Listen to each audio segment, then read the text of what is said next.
des vieillards, revêtus de vêtements blancs, sur leur tête des couronnes.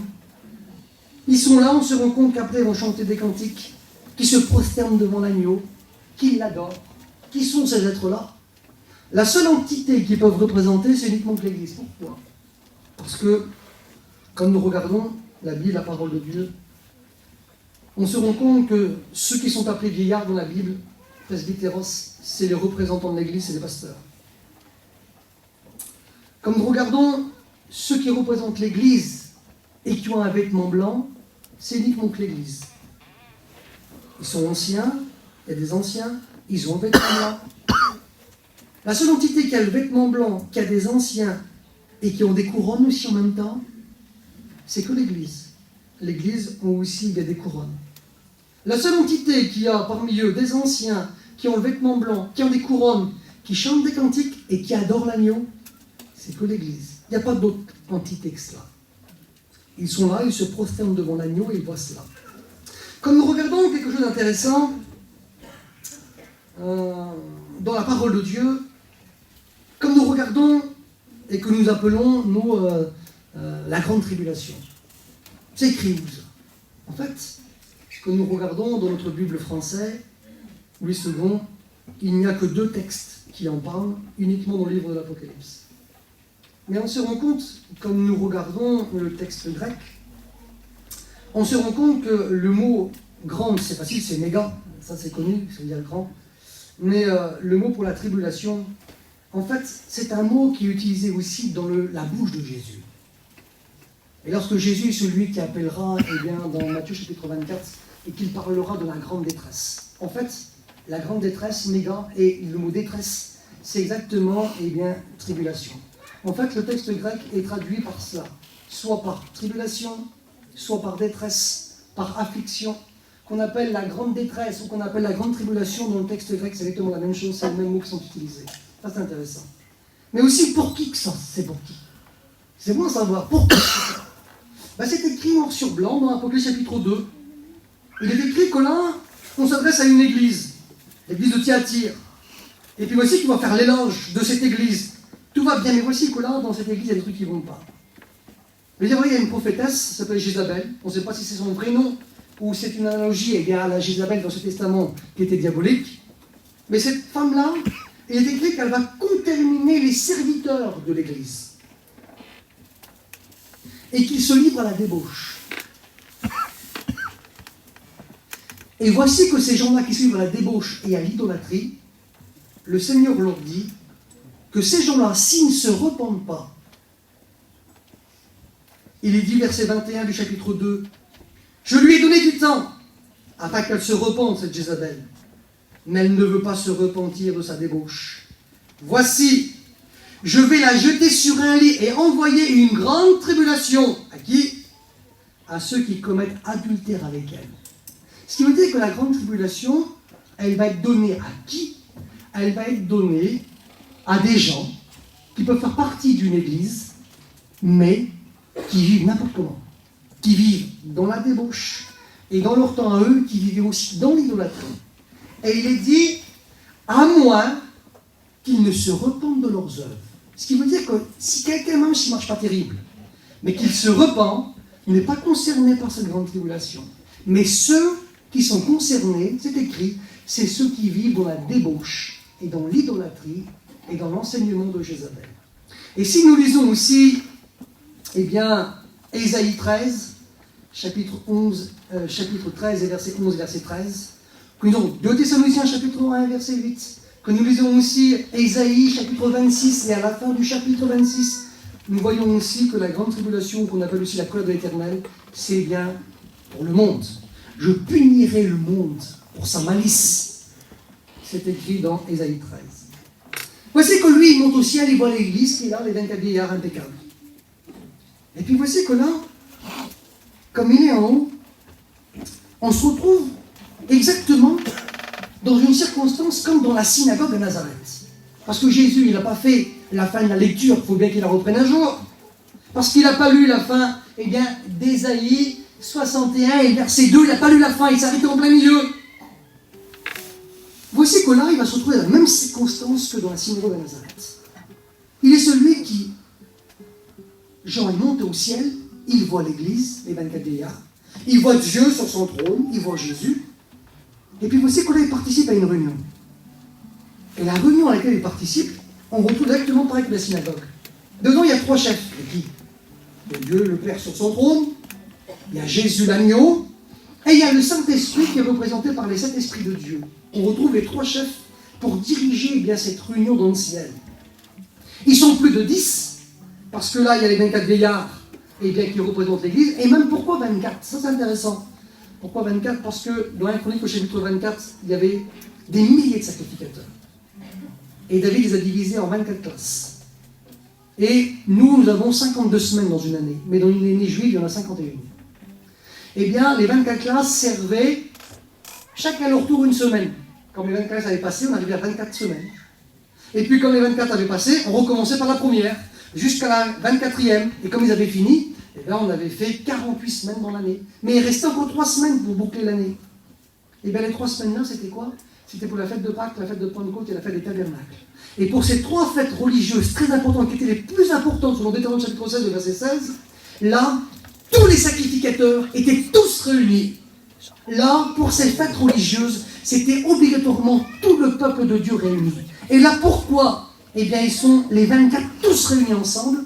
C'est parce qu'ils vont célébrer la fête la plus importante, qui est la fête des noces de l'agneau. Ils sont réunis pour une fête. Qu'est-ce qu'il est écrit dans Apocalypse chapitre 1 et le verset 6 de mémoire ? Il est écrit que Dieu a fait de nous un royaume et des sacrificateurs pour Dieu son Père. Il arrive là, ils sont plus de 10. Et puis voici que là, dans cette réunion, qu'est-ce qu'il va y avoir ? Eh bien, Apocalypse chapitre 4, verset 10 et 11, il y a de la prière, bénédiction. Et puis voici que là, après ils vont chanter même des cantiques, tout ça. Et puis là, d'un seul coup, sur le trône, Dieu a un livre.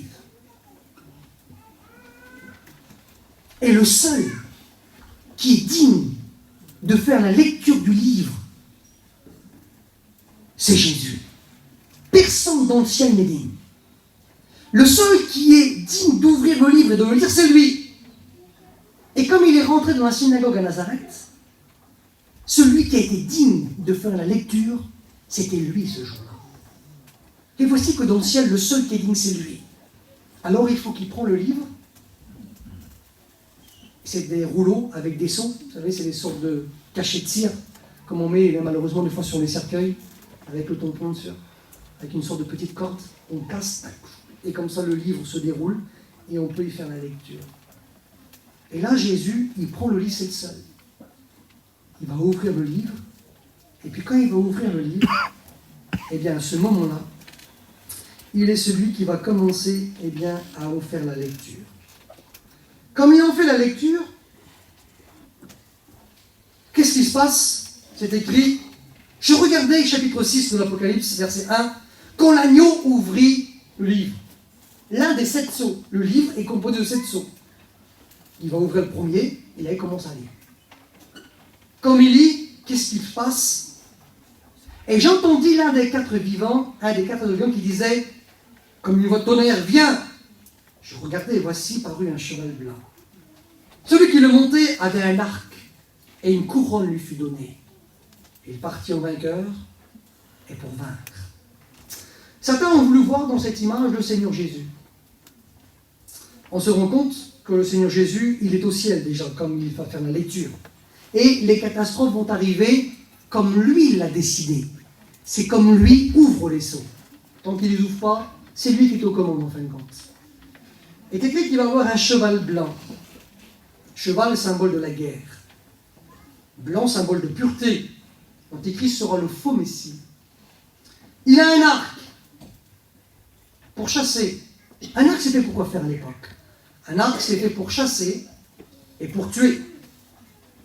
Jésus est celui qui n'a jamais venu pour chasser les hommes et pour les tuer, mais il est venu pour les sauver. Ça, c'est complètement différent. Tandis que l'Antéchrist, lui, il vient pour chasser et tuer. C'est ce qu'il va faire. Quand il ouvre le livre, quand il fait la lecture, là, c'est directement on tombe sur le jour de colère. C'est la période où l'Antichrist est celui qui va agir. Comme nous regardons ce qui est écrit de lui, en 2 Thessaloniciens chapitre 2, il est écrit que, eh bien, l'Antichrist, quand il va apparaître, son apparition se fera, eh bien, je vais vous le lire, comme ça on ne va pas dire de bêtises. 2 chapitre 2, verset 9, l'apparition de cet impie se fera par la puissance de Satan avec toutes sortes de miracles, de signes et de prodiges mensongers. Voici qu'il paraît bien en cheval blanc. Pourquoi? C'est symbole de la pureté. C'est écrit qu'il paraît, il a la puissance du diable, il fait des prodiges, des miracles. C'est écrit, il séduit les nations, mais il est écrit que c'est des mensonges, c'est des miracles mensongers. C'est quand même compliqué à comprendre ça. Comment un miracle peut être mensonger? Je sais pas, mettons, tu vois un malade qui est complètement guéri, puis moi je te dis ça, tu vois, ça c'est un mensonge. Et tu me dis avant il marchait pas, je le vois maintenant il court comme un lapin. Il y a bien une guérison. Pourquoi que c'est un mensonge? C'est parce que les gens croiront que c'est le Messie. Croiront que c'est l'envoyé de Dieu. Mais en fait, c'est tout le contraire, c'est l'envoyé du diable. Jésus a été l'homme Dieu. Lui, il sera l'homme diable. Et Satan imitera toujours ce que Dieu fait. On se rend compte dans l'Apocalypse 13, quand il est écrit que le dragon est celui qui va donner toute la puissance à la bête c'est l'Antichrist. Et bien on se rend compte qu'il y a la bête, c'est l'Antichrist contre Jésus. Il y a le faux prophète contre le Saint-Esprit, et il y a le dragon, Satan, qui est contre Dieu. On se rend compte qu'il y a aussi la Trinité bien satanique. Voici que l'Antichrist, quand il va apparaître, lui, il apparaîtra et il séduira bien toutes les nations par des miracles, par des prodiges, où les gens croiront que ça vient de Dieu, comme cet homme qui à Saint-Marie, Simon épatait tout le monde, et qu'on disait que les miracles qu'il faisait, c'était la puissance de Dieu la grande, alors que ce n'était pas du tout Dieu qui agissait au travers de lui. Et là, c'est ce qui se passera. Et voici que là, pour ces gens qui seront là et qui seront séduits, voyez ce qui est écrit. On se rend compte que lorsque l'Église est enlevée, il y a des choses qui vont changer et qui ne se produisent pas dans la période de l'Église. Quoi? C'est qu'il est écrit, 2 chapitre 2, verset 10, et avec toutes les séductions de l'iniquité, le diable, l'Antichrist, agira, pour ceux qui périssent, qui n'ont pas reçu l'amour de la vérité pour être sauvés. Aussi Dieu leur envoie-t-il une puissance d'égarement pour qu'ils croient au mensonge, afin que tous ceux qui n'ont pas cru à la vérité, mais qui ont pris plaisir à l'injustice, soient condamnés. Voici que pendant cette période, Dieu va faire quelque chose qu'il ne fait pas pendant la période de l'Église. Dieu va envoyer une puissance d'égarement à qui? À tous ceux qui connaissent la vérité, mais qui n'ont pas voulu, qu'on préférait le mensonge. Ça concerne qui, ça? Ça concerne tous ceux qui sont ici, qui ne veulent pas du Seigneur dans leur vie, qui connaissent les choses de Dieu. Parce que pour être touché de la puissance d'égarement que Dieu enverra, il faut connaître la vérité. Et vous la connaissez, et vous refusez les choses de Dieu, Dieu va vous toucher à vous. Mais la puissance d'égarement n'est pas un cas isolé dans l'Écriture. On se rend compte que déjà dans l'Ancien Testament, Dieu avait déjà agi comme ça à l'époque de Pharaon. Pharaon ne voulait pas laisser libérer son peuple par Moïse. Il déclare que Pharaon endurcissait son cœur. Il est écrit après, de mémoire à 5 reprises, il est écrit que c'est Dieu qui a enduré le cœur de Pharaon pour qu'il va à la perdition. Et il a enduré, c'est écrit aussi noir sur blanc, le cœur des Égyptiens. Et on se rend compte que Pharaon, son armée, ont tous péri dans la mer Rouge, parce que Dieu, les avait touchés de cette puissance d'égarement. Et bien là, voici que c'est Dieu qui agira encore de même, alors qu'il n'agit pas comme ça pendant justement la période de l'Église. Mais là, il agira comme ça envers ceux qui ont connu les choses de Dieu, mais qui ont préféré rester dans leur vie comme ça, et sans accepter le Seigneur dans leur vie. Il est écrit, afin que tous ceux qui n'ont pas cru la vérité, mais qui ont pris plaisir au mensonge, à l'injustice, pourquoi le fait qu'ils sont touchés? Pour être condamnés. Imaginez-vous le dégât. Ça veut dire que cette puissance qui va être envoyée à ces gens-là, cette puissance va permettre à ces gens-là de croire en l'Antichrist. Ils vont voir en lui quelqu'un d'extraordinaire. Il est écrit que les nations c'est nous, c'est la France, les États-Unis, l'Amérique, tout ce que vous voulez, la Chine, tout, que les nations diront, mais qui est semblable à la bête? Qui est comme lui? Il provoquera l'émerveillement de tout le monde. Et voici que les gens iront après lui, et écrit, ils adoreront la bête. Mais les gitans ne seront pas épargnés, vous savez. Ils ne sont pas épargnés. ils adoreront la bête, et il est écrit, et ils adoreront aussi, eh bien, le dragon. C'est-à-dire qu'ils adoreront le diable, et ils adoreront en même temps, eh bien, Antichrist. Ils vont dire, mais non, mais jamais, nous, non, jamais, jamais on pourra faire ça. Mais jamais, jamais, mais ça peut arriver.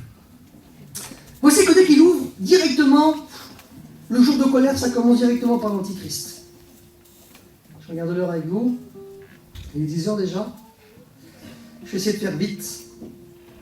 Voici que, comme on arrive au deuxième sceau, de quoi il parle? Le deuxième sceau parle de la guerre. Ça va être compliqué, pourquoi? Parce qu'on sera dans une période de séduction par l'Antichrist au départ, puis ensuite persécution, et puis il aura un acolyte en Apocalypse 13, qu'on appelle le faux prophète. Lui, il dominera le monde au niveau religieux. Et c'est lui qui fera toucher tous les hommes. À moins que, pour ceux qui ont la grâce de se repentir, il allait jusqu'au martyre. Mais de porter le chiffre de la bête, 666, sans quoi ils ne pourront plus acheter ni vendre. J'ai été faire une mission la semaine dernière, et comme j'étais à la gare, j'ai vu un raclo, je ne sais pas, peut-être de 25 ans, 666 tatoués ici. Il avait déjà préparé pour le job.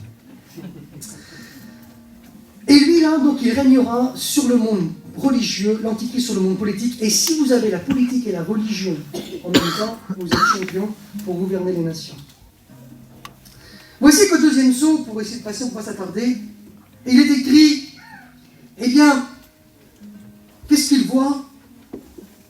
Un autre cheval est écrit, cheval roux, qu'il montait, reçut le pouvoir d'enlever la paix de la terre, afin que les hommes s'égorgent les uns les autres, et une grande épée lui fut donnée. On va arriver à une période de guerre, où les gens vont s'égorger les uns les autres. Vous voyez, on voit à la télé, Gaza, tout cela, c'est compliqué, tout ça, mais on se rend compte que pour la grande tribulation, ce sera très très compliqué. J'ai décortiqué, je ne vais pas vous donner ça dans l'ordre, mais j'ai décortiqué dans le livre de l'Apocalypse les fléaux qu'il va y avoir par les hommes, accompagnés du diable derrière et tout cela, avec l'Antichrist par exemple. Aussi, tout ce qui est phénomène climatique, on va le voir ensemble, ce qui est aussi de l'ordre spirituel, et aussi les maladies que les gens vont être touchés. Comme nous regardons le deuxième sceau, on se rend compte qu'il va y avoir la guerre sur la terre. Et quand il y a la guerre, ça fait peur. Vous avez vu à Gaza, les gens ils pleurent, ils perdent leurs enfants, ils enterrent leurs parents, leurs cousins, leurs sœurs. Il y a des orphelins, des gens qui ont perdu des petits bébés, tout cela. On disait le jour, 1900 enfants qui sont morts. Ça, c'est un avant-goût, mais qui sera sur l'échelle mondiale. Là, c'est qu'un petit territoire qui fait aux environs de 40 km de long, 6 de large, sa partie la plus large, et bien 12 km de large. Une superficie de 360 km, c'est tout petit, mais ce sera à l'échelle mondiale. Et comme il y a la guerre, quand on entend des bruits de guerre, quand on entend des armements, toutes ces choses-là, eh bien, tu ne peux pas avoir la paix. Parce que la guerre, c'est quelque chose qui effraie, qui fait peur. Et bien, quand le troisième sceau, il y aura la famine sur la terre. Il est écrit, eh bien, qu'il y aura une mesure de blé pour un denier. Alors, une mesure de blé, c'est quoi? C'est environ 1 litre, 1 kilo. Bon, en vrai, le blé, c'est de la farine. Je ne suis pas un spécialiste, non, mais 1 kilo de blé, ça vaut combien? 1 kilo de farine, peut-être 2 euros, peut-être, je ne sais pas. Quelque chose comme ça. Mettons 2 euros. Là, il est écrit que ça vaudra un denier. Mais c'est quoi un denier? Un denier, c'est le salaire journalier d'un agriculteur. Pas d'un ministre, un ministre, il gagnait plus que ça, il gagnait plus que ça à l'époque. Mais c'était le SMIC de l'époque. Ce qui veut dire qu'un graduate qui a le SMIC doit gagner, je ne sais pas, peut-être 1300 euros par mois. Si vous enlevez le samedi et le dimanche, en gros, il gagne une cinquantaine d'euros par jour. Ça veut dire quoi? Ça veut dire que 1 kilo de blé, 50 euros. C'est impossible de te nourrir avec des trucs comme ça. Mais pourquoi que ça vaut si cher? Pourquoi? Parce qu'il y aura une famine. Et quand il y a une famine et qu'il n'y a plus rien, le peu qui reste, ça vaut une fortune.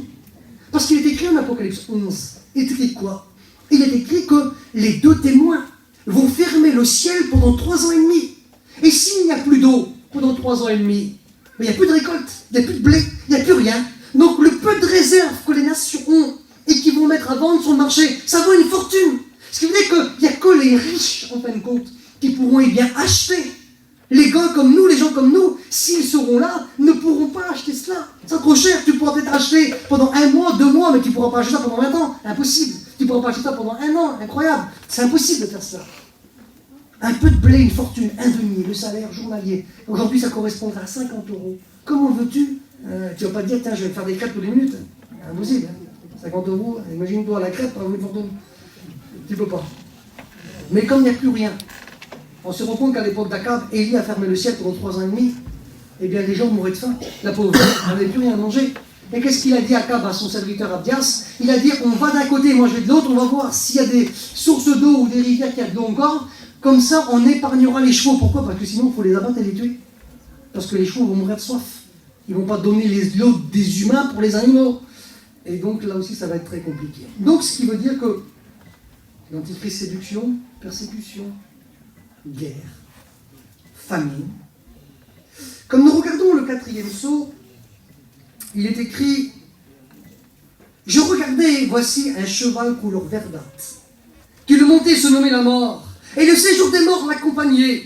Le pouvoir en fut donné sur le quart de la terre pour faire périr les hommes par l'épée, par la famine, la mortalité et par les bêtes sauvages de la terre. » Quand on regarde ça, moi j'avais toujours cru avant, les bêtes sauvages de la terre, moi je pensais à des lions, des trucs comme ça, les bêtes sauvages. Bon, des chiens, des bêtes comme ça, non. C'est pas ça. Quand il est écrit que les gens vont mourir le quart de la terre par la famine, pourquoi? Parce que bien, la famine on la retrouve au 3e sceau. La guerre, eh bien, produit toujours la famine, qu'on retrouve au 2e sceau. Et puis les gens vont, eh bien, mourir. Mortalité. Dans la Septante, ce mot-là est traduit par la peste, c'est-à-dire par des maladies. Et comme il est écrit par des bêtes sauvages, le bête sauvage, c'est quoi? C'est le mot thérion en grec. Et le mot thérion désigne quoi? Désignera toujours dans le livre de l'Apocalypse, eh bien, l'Antichrist et ses acolytes. C'est toujours eux qui sont déterminés par le mot thérion. Ce qui veut dire que les gens qui vont périr, eh bien, par la famine, par la mortalité, par la peste, par les bêtes sauvages, c'est parce qu'il y aura les persécutions de l'Antichrist et de ses acolytes, eh bien, contre ceux qui resteront. Quand il est écrit que c'est le quart de la terre, imaginez-vous, le quart de la terre périt.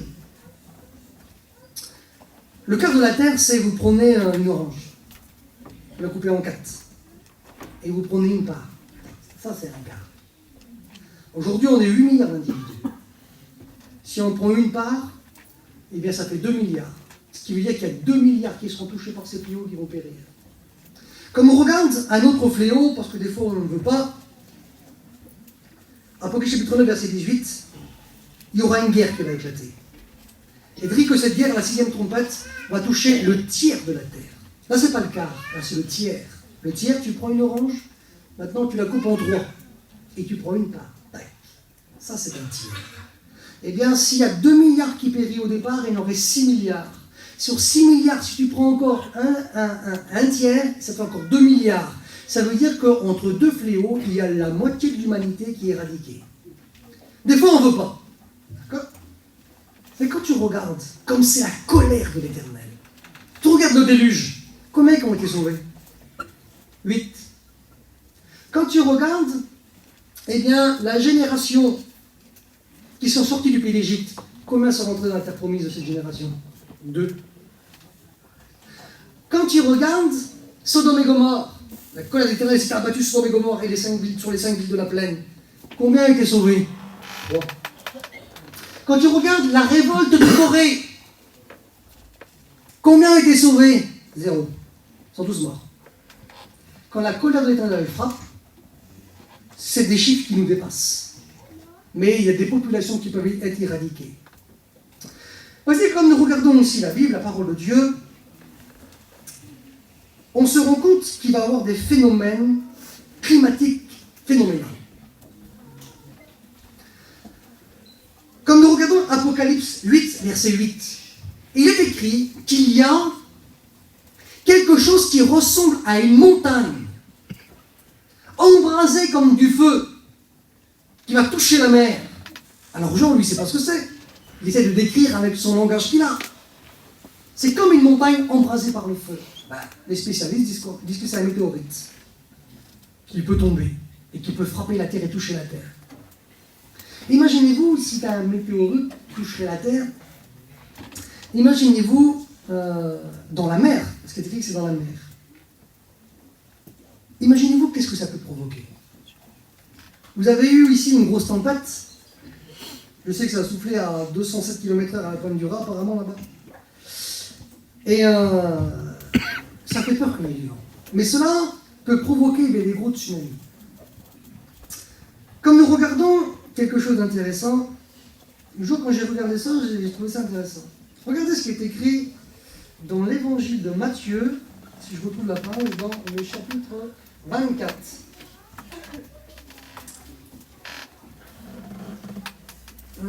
Il est écrit, verset 21, « Alors la détresse sera si grande qu'il n'y en a point eu de pareil depuis le commencement du monde jusqu'à présent et qu'il n'y en aura jamais. Si ces jours ont été abrégés, personne ne saurait sauver, mais à cause des élus, Israël, ces jours seront abrégés. » Et puis là, il y a un texte où, je ne réfléchis plus à le retrouver, où il est écrit que les gens, je sais que c'était Matthieu 24, où il est écrit que les gens ne sauront que faire au bruit des eaux et au flot de la mer. Je me disais quelque part, j'arrive pas à le trouver. Et quand on regarde, eh bien, le bruit de la mer et au bruit des flots. Comme nous regardons le mot flot, on se rend compte que ce mot flot là veut dire, en grec, gonflement de la mer. Le Seigneur dit, les gens ne sauront que faire au bruit de la mer et des flots. Et le mot flot, ça veut dire gonflement de la mer. Et moi, l'autre jour, j'ai regardé ça. Et j'ai trouvé ça. C'est dans le dictionnaire de l'environnement, environnemental. Donc de tout ce qui passe au niveau climatique et tout ça. Regardez ce qu'ils disent. Parce que le mot tsunami, ça n'existe pas dans la Bible. Le mot tsunami a été officiellement établi par les scientifiques en 1963. Regardez ce qu'ils disent. Tsunami, terme japonais désignant une vague de mer d'origine sismique qui peut causer des dégâts considérables sur certaines régions côtières. Les mouvements du fond marin sont causés par des séismes, c'est-à-dire par des tremblements de terre ou des choses comme ça, qui bouleversent bien en fait la terre. Qu'est-ce que ça fait?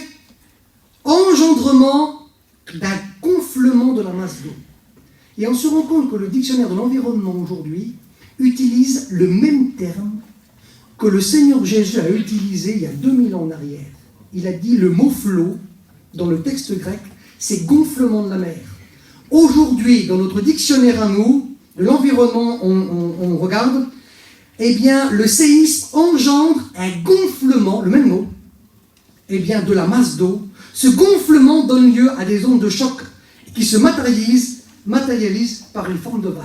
On se rend compte que le Seigneur Jésus, lui, il a utilisé le terme gonflement de l'eau pour désigner ce qu'on désigne aujourd'hui un tsunami. Imaginez-vous, vous avez eu 207 km/h, ça fait peur, mais imaginez-vous un tsunami. Comme nous regardons en 2004, le tsunami qui a eu lieu, il a fait 300 000 morts en Thaïlande, et sur les côtes et les pays qui touchent la Thaïlande. Un tsunami, ça peut faire entre 500 et 800 km à l'heure. Ça va aussi vite qu'un avion. Imagine-toi le dégât que ça peut faire quand ça arrive dans les plaines côtières. Un tsunami, les vagues peuvent faire entre 15 et 30 mètres, voire 35 mètres. Mais c'est passé un phénomène. Alors, il y en a peut-être que, je ne sais pas, ils ont parlé de ça. En 1958, ça fait 63 ans, quelque chose comme ça. En 1958, il y a eu ce qu'on appelle un méga tsunami. Ça veut dire, je vous dis ça pour dire que ça existe déjà. Imaginez-vous, dans la grande tribulation, si un météorite touche la mer, avec une vague, moi quand j'ai vu ça, je me suis dit, c'était pas possible, c'est incroyable. Imaginez-vous, c'est dans le dictionnaire. Où il est écrit, je l'ai ici, tsunami, en Alaska, une vague a été produite par un tsunami, vous savez combien, c'est écrit ici, de 525 mètres de hauteur. Et ça, on appelle ça un tsunami, mais on appelle ça un méga tsunami. Ce qui veut dire que si ça s'est produit il y a 63 ans en arrière, il n'y a jamais eu de météorite qui ont touché la Terre. Imaginez-vous ce que ça va provoquer. Les centaines de morts des milliers de morts que ça peut provoquer. On a affaire à la colère de l'Éternel. C'est pas un petit truc rigolo, banal, qui va se passer comme ça. Il y aura des bouleversements climatiques qui ne seront pas normaux. Comme nous regardons aussi, bouleversement climatique, Apocalypse 6, tremblement de terre, le ciel devient noir. Et les hommes, qu'est-ce qu'ils voudront faire les hommes? Les hommes, eh bien, chercheront à mourir. Il est écrit, regardez, Apocalypse chapitre 6, verset 15. Les rois de la terre, les grands, les chefs militaires, les riches, les puissants, tous les esclaves et les hommes libres se cachèrent dans les cavernes et dans les rochers des montagnes.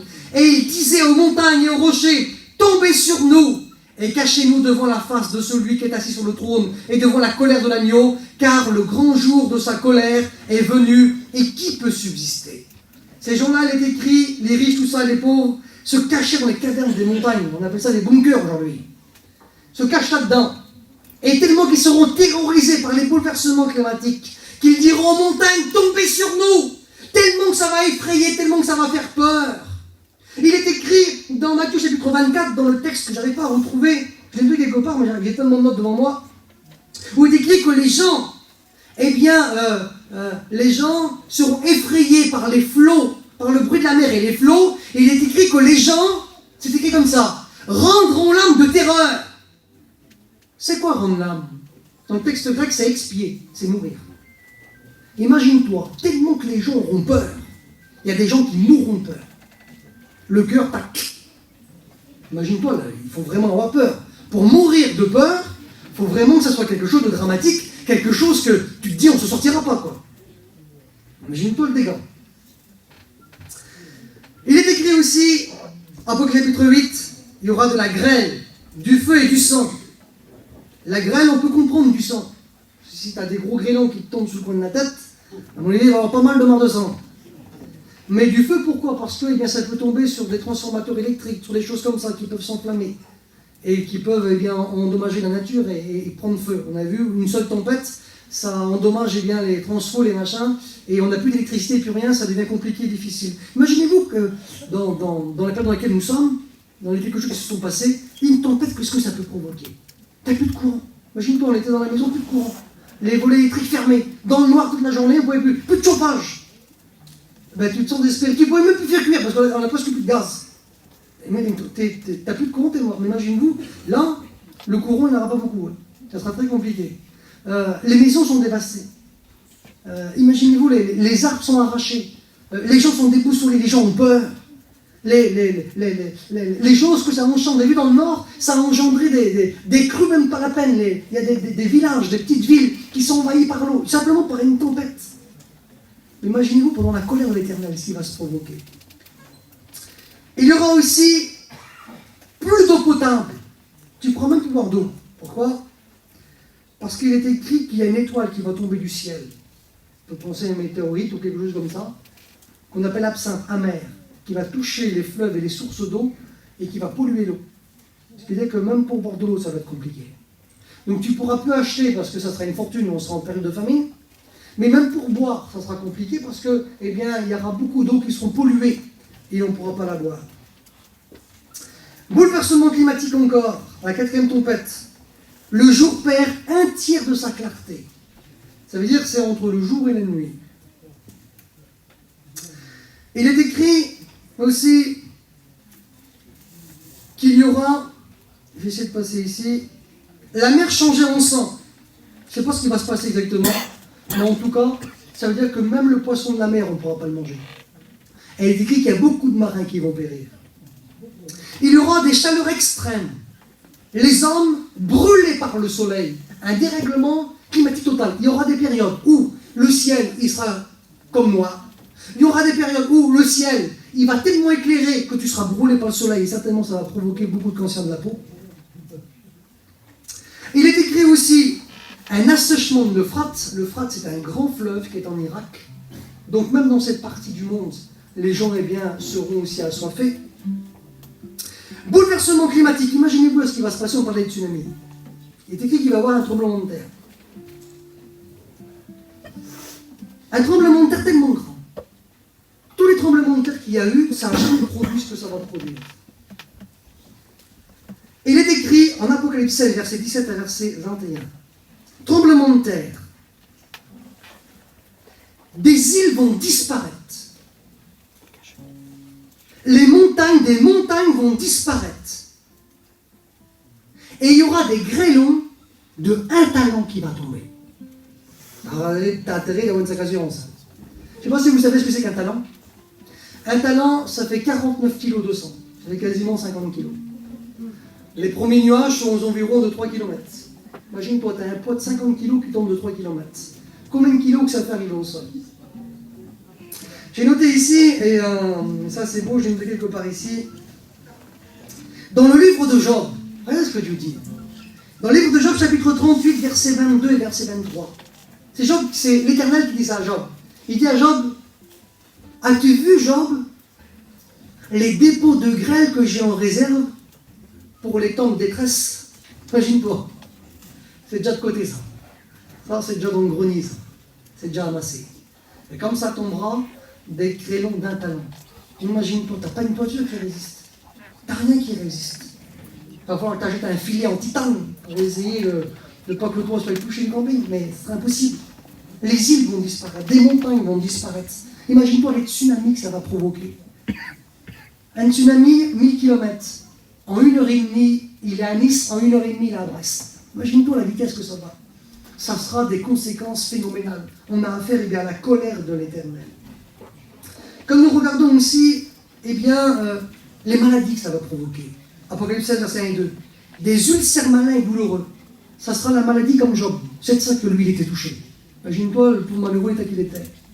Il y aura aussi, douleur, et encore, c'est écrit encore, et encore des ulcères. On a, première coupe, 5e coupe, 2 fois le mot ulcère qui est utilisé. Ça sera certainement des maladies qui sont très graves, parce que comme on regarde Job, sa maladie, elle était celle qui était très grave. En travers de tous ces phénomènes, tout cela, il y en aura qui seront sauvés, c'est vrai. Il dit qu'il y en a une plus nombreuse qui sera sauvée. Et puis voici qu'un des Maccabiens va dire à Jean, tu sais d'où c'est qu'ils viennent? Je ne sais pas d'où ils viennent d'où. C'est là écrit pour la 2e fois dans le livre de l'Apocalypse, ils viennent de la grande tribulation. Ces gens-là sont morts au martyr. Je n'ai pas le temps de vous les lire parce que maintenant il est tard. Mais ici-bas, vous avez déjà la grâce de pouvoir accepter les Seigneurs, vous ne le faites pas. Alors là, ça va être très compliqué. Ça sera peut-être mieux pour les vieux gars et les vieilles filles. Pourquoi? Je vais vous expliquer pourquoi. Parce que si tu meurs, c'est pour toi tout seul, en fin de compte. Mais pour les autres qui restent, imagine-toi, tu es un mari, tu vois ta femme se faire massacrer devant toi parce qu'elle a accepté le Seigneur. Et toi, il faut que tu le renies. Comme nous regardons Ésaïe au chapitre 13, et que nous regardons ce qui est écrit. Dans Ésaïe 13, j'ai mis ça quelque part, il est écrit, je vais vous le dire moi d'une manière plus correcte, mais vous allez certainement comprendre ce qui est écrit. Il est écrit que pendant le jour de l'Éternel, les maris verront leurs femmes violentées et ils verront leurs enfants écrasés sur leurs yeux. Alors toujours la question pour les enfants, est-ce qu'ils sont sauvés, est-ce qu'ils sont perdus, tout cela. En fait, chaque parent a la responsabilité de ses propres enfants. Si Ésaïe a dit qu'ils verront leurs enfants écrasés, c'est qu'il y a des enfants. Mais les enfants disent, ils sont perdus. Non, pas du tout, t'as rien compris. Un enfant, s'il meurt, même qu'il a la contribution, il est sauvé. C'est juste une question d'enlèvement. Il n'est pas enlevé à cause de toi. Voilà, c'est tout. Mais s'il passe et qu'il meurt, à moins qu'il arrive à une raison auprès de connaissance, et c'est à lui de choisir. Mais si c'est un enfant et qu'à cause de toi il passe et qu'il meurt, il est sauvé. Mais c'est une question d'enlèvement. En fait, tu as la responsabilité de tes propres enfants. Regardez vos femmes violentées et vos enfants écrasés sur vos yeux. Les gens qui pourront être sauvés mourront au prix de leur vie. Pour ceux qui ne sont pas touchés par la puissance d'égarement. Mais il y en aura, c'est écrit une foule nombreuse, mais qui iront jusqu'au martyr. Ils auront un esprit de sacrifice, ces gens-là. Le gitan, il n'est pas trop un esprit de sacrifice. Vous avez vu, un jour, il donne sa vie pour son pays. Il revient les pieds devant, mais il a la médaille. Il est content. Un gitan, jamais de sa vie, donnera sa vie pour son pays. Jamais.